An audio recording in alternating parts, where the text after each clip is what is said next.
শুভ সন্ধ্যা বন্ধুরা, নিরুচিতা daily lifestyle ব্লগে তোমাদের সকলকে স্বাগত। আশা করছি যে যেখান থেকে আমার ভিডিওটা দেখছো তোমরা সকলে ভালো আছো, আমরাও সকলে ভালো আছি। আর ভিডিওটা স্কিপ না করে প্রথম থেকে শেষ পর্যন্ত দেখলে ভালো লাগলে লাইক কমেন্ট আর প্রচুর প্রচুর বন্ধুদের কাছে শেয়ার করে দিও। আর সন্ধ্যা হয়ে গেছে, বাড়িতে এক এক করে সবাই আসছে। এই যে এটা হচ্ছে আমার ছেলের বন্ধুর বর, আর হচ্ছে তার ছেলে মেয়ে নিয়ে রাত্রিবেলায় সবাই শেষে এসছে অনেকটাই রাত্রে। আর ওইদিকে দেখালাম বিছানায় সবাই বসে আছে, আমাদের কোয়েলের মা, কোয়েলের বোন, তারপরে আমার বোন, আমার দিদি, সবাই মিলে বসে গল্প হচ্ছে, আড্ডা হচ্ছে, এই আর কি। আর এদিকে দেখো আমাদের মা জগদ্ধাত্রী দিকে পুজোর দিন আমি তোমাদের কাছে শেয়ার করতে পারিনি। বিশাল বৃষ্টি হয়েছে এখানে, প্রচণ্ড পরিমাণে। হয়তো এই বৃষ্টিটা হয়তো সব জায়গাতেই হয়েছে ঠিক জানি না, কিন্তু এত বৃষ্টি হয়েছে পুরো জল জমে গেছে। আমি ভিডিও কিচ্ছু করতে পারিনি। এটা হচ্ছে দশমীর পুজো, আর আমি ওই জন্য কোনো কিছুই শেয়ার করতে পারিনি তোমাদের কাছে। আর এই যে এইটা দেখো, দশমীর পুজো হচ্ছে, সকালবেলা ব্রাহ্মণ এসে ঠিক 10টা বাজে, তখন ব্রাহ্মণ এসে পুজোর সব এক এক করে আমার জায়েরা সব জোগাড় করেছে। আর আমার তো শরীরটা খুব একটা ভালো না, ওই জন্য আমাকে কেউ ডাকেনি, কিন্তু আমি গিয়েছিলাম, গিয়ে ঠাকুরের কাছে বসেছিলাম অনেকক্ষণই। আমি আমার দিদি সবাই মিলে বসেছিলাম। আর আমাদের বোন ছিল না, বোন বাড়ি এসছিল পুজোতে, এসে আবার চলে গেছিলো। আবার পরের দিন মানে দশমীর দিন দুপুরবেলা এসছিল, এখানে খাওয়া দাওয়ার ব্যাপার থাকে ওই জন্য, তাই এসছিলো, এসে আবার খাওয়া দাওয়া করে রাত 1:30টায় ঘরে গেছে। তাই যে দেখো ঠাকুরমশাই পুজো করছে, এখানে বসে আছে আমার ননদের কোলে আমার নাতনি বসে আছে। আর এইদিকে সবাই মিলে বসে সব গল্প হচ্ছে, ঠাকুরের পুজো হচ্ছে। মাকে বিদায় দেওয়ার পালা এসে গেছে আমাদের।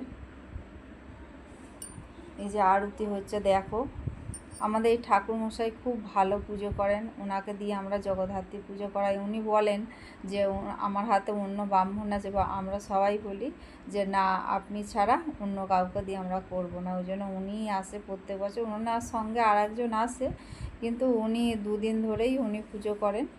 আর যে আর একজন আসেন সে এদিক মানে যেইটুকু মানে প্রয়োজন সেইটুকু করে, সে যেমন ওনার হেল্পারের মতোই আর কি।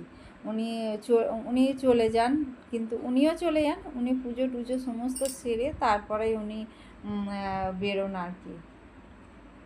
বাড়িতে ভোগ খেয়ে তারপরে উনি বেরোন। আর এইদিকে দেখাও কোয়েল এসছে, কোয়েল উপরে আছে আর আমরা সবাই নিচে আছি, নিচে থেকেই আমি ভিডিও করছি। যে মাকে বরণ করা হচ্ছে দেখো। আর এইটা হচ্ছে দশমীর পরের দিন বিকালবেলা আমি একটু বেরিয়েছিলাম বাজারে বেরিয়েছিলাম বলতে কি, আমার যে বৃন্দাবন থেকে যে গোপাল এনেছি, গোপালের জন্য কিছু জিনিস কিনতে গেছিলাম। কিন্তু বন্ধুরা, জিনিস কিনে নিয়ে এসেছি, আমার কিন্তু খুব একটা ভালো পছন্দ হয়নি।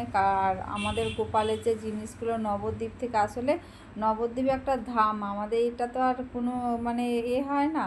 আর অকেশন ছাড়া কোনো কিছু সেরকম পাওয়া যায় না গোপালের। একটু উলেবেড়িয়ায় যদি যাওয়া যেত, উলেবেড়িয়ায় গেলে খুব সুন্দর সুন্দর জিনিস পাওয়া যেত।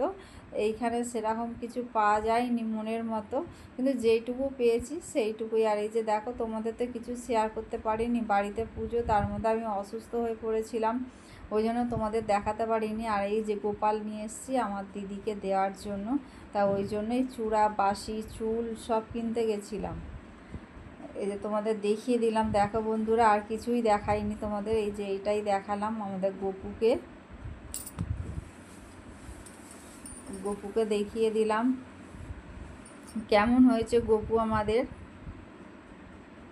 আমাদের গপু কেমন হয়েছে একটু তোমরা আমাকে কমেন্ট করে জানিও প্লিজ বন্ধুরা। আর এই যে দেখো বন্ধুরা, এইখানে হচ্ছে আমরা বেরিয়েছিলাম, তো ওখানে ঠাকুর বের করেছে বিশাল ভাসানের জন্য। 2-3টে ঠাকুর দেখে নিলাম এই সুযোগে, কারণ আমাদের তো বাড়িতে পুজো হয়, আমরা তো আর বেরোতে পারি না, ওই জন্য আমাদের ঠাকুর কোনো দেখা হয় না। আর এই যে দেখো, বাইরে বেরিয়েছিলাম বলে। আর এইটা হলো ভাইরাল ঠাকুর হয়েছে আমাদের এইখানে, দেখেছো বন্ধুরা। তা বন্ধুরা টাটা বাই।